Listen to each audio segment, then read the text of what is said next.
Hey there, everyone. How you doing today? So, as expected, insomnia has gotten the better part of me, and in order to use the time wisely, I went ahead and created a couple of presentations that I'm going to record for you now, and then hopefully by then the sun is up and I'm going to go for a run. But in this first presentation, I thought I would actually share with you a picture of our first rental property, one that I often speak of on Norris Drive. But then more importantly, I want to go into the details, and I want to talk about this property over the last, I think I have data all the way back to 1996. So we're going to talk almost about 25 years of data with this property. We're going to break it down, talk about the numbers, and really highlight why I talk about learning your market, why I talk about leveraging market cycles. Sorry for the bad lighting. Hopefully you can hear me okay. I'm obviously traveling out of the country, but I want to keep giving you daily content. So if you respect the hustle and respect the grind, give me a like, leave a comment or question, and of course, hit that subscribe button. We'll see if we can't grow the subscriptions while I am on the other side of the planet. So with that, let me bring up this first presentation. So again, to kind of set the stage for this, I talk about this in our book, One Rental at a Time. It's often referred to as the Norris Drive property.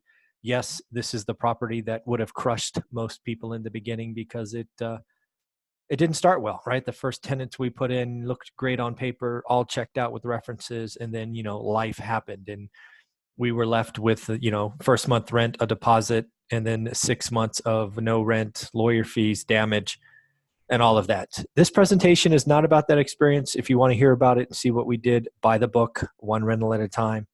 And but without further ado, let's move forward. So here is the property. In fairness, it has been updated. I think we sold it in 06. We're going to see in just a minute. A couple of things. That actually might be the roof we put on it. We did put a roof on it while we owned it. The paint colors have been changed. I love what they did, the little accent colors and all of that. They have also added that little white picket fence, kind of framing it in. I'm guessing they have a dog while they're there, and then the little yard work. So that is the property. That is Norris Drive. As I've said many times, I didn't know any better, right? So we bought 3-bedroom, 2-bath houses with 2-car garages, and lo and behold, there she is. So that's the property. Again, it's always fun to go and look back at the property. But this is what we really want to talk about. And let's go to the bottom of this. This is right from Zillow. I've often told you I bought it for 107, and I think I said I sold it for 263. I was wrong. Sold it for 264. But let's go back to 1996. So this property sold in 1996 for 68 grand. It must have been an owner occupant, because that's who we bought it from, was an owner occupant in 2002. So we came along in 2002. Another thing I just realized is I've always said I bought it in 03. I guess technically I bought it in very, very late 2002. But that was our property. That was our purchase, 107. Again, it rented for 1095. We're going to do some whole rent calculations in the next slide. But this is where it gets interesting, right? We didn't even own it 3 years, and the property went up almost 150%. Remember when I told you in the book about, hey, we couldn't buy that next property? Well, this is why, because it's still rented for 1095, except now it costs 264. And while that house is pretty and nice and all that, we were landlords and we were not very interested in 1095 when the price was 264. Lo and behold, the person who bought it for me did lose it. It finally went back to the bank. I did make a bid on this. I wanted to sort of add it back.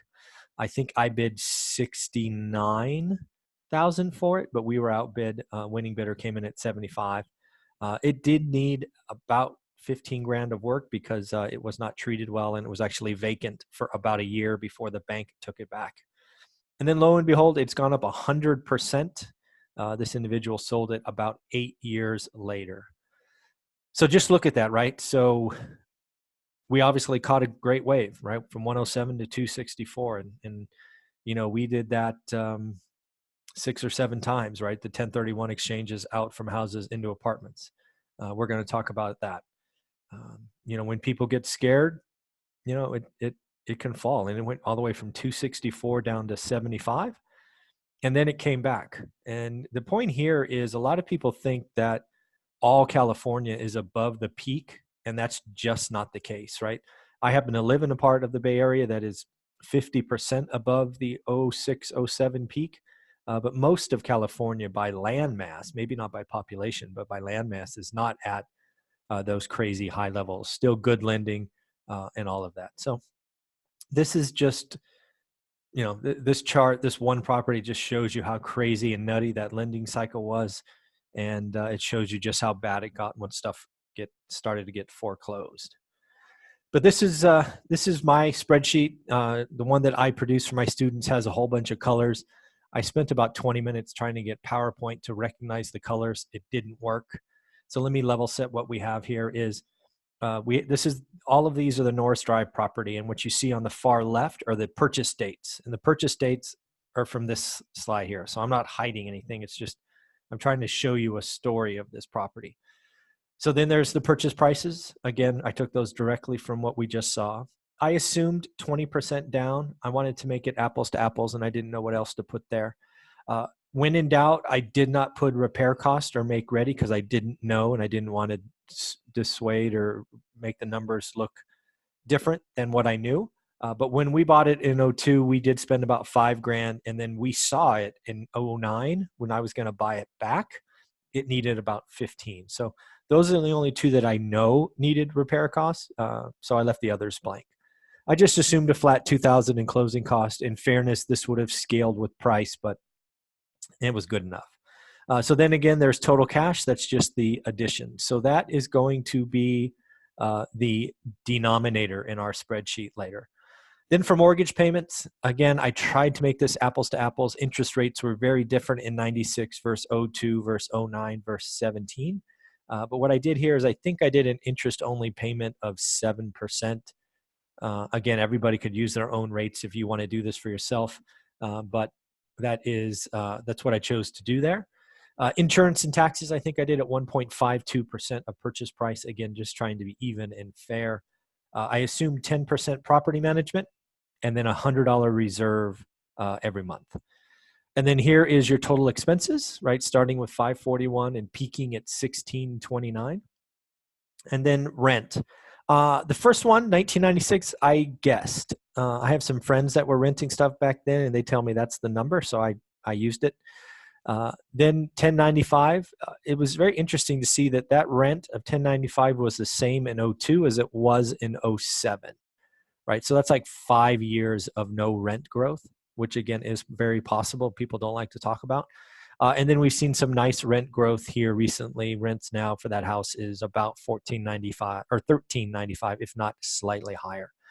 So what I do now for my comparisons is I take the monthly rent minus monthly expenses. That produces monthly cash flow. I then multiply it by 12 to get yearly cash flow.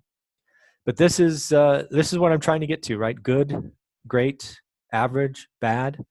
That's all I'm trying to figure out. So as you can see, this property in '96 was about an 11% return, cash on cash. In '02, when we bought it, was about 9.5%.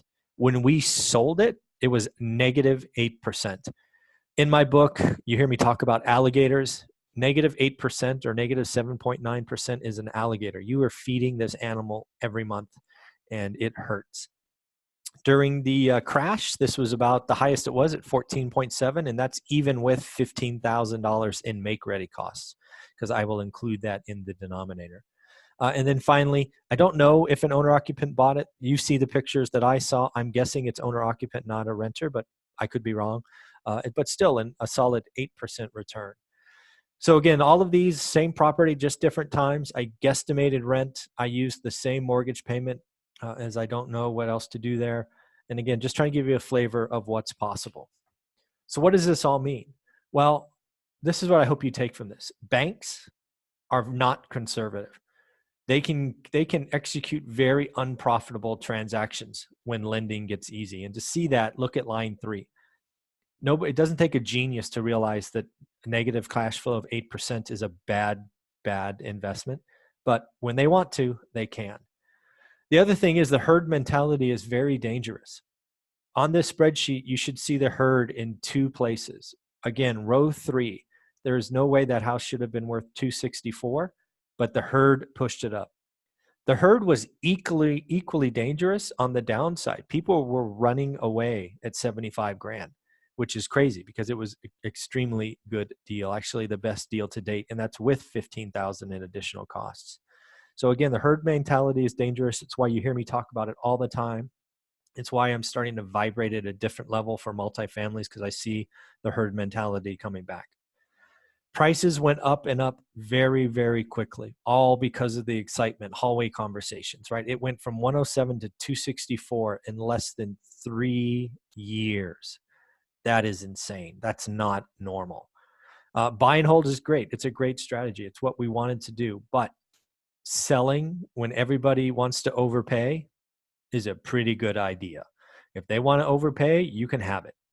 And then again, rents stay flat for a long time, right? We had rents stay flat in this example for how long? From 02 to 09, let's say 7 years. So rents can stay flat a lot longer. If your spreadsheets are assuming rental growth every year, be careful. But when it starts, rental rates can accelerate very, very quickly. So in the end, if you're still watching this, do me a huge favor, hit that subscribe button. Want to see this channel grow, recording this at something like 4 a.m. in Taiwan, just to keep the daily uploads and videos going for you. So hopefully you can appreciate that. Share this video, ask others to join. And of course, let's have lots and lots of fun. If I don't talk to you, Gong Hoi Fat Choi, and that means Happy New Year. And there's another way to say it, which I have now forgotten, but I'll remember by the next one. All right, everybody, take care. Have a wonderful day.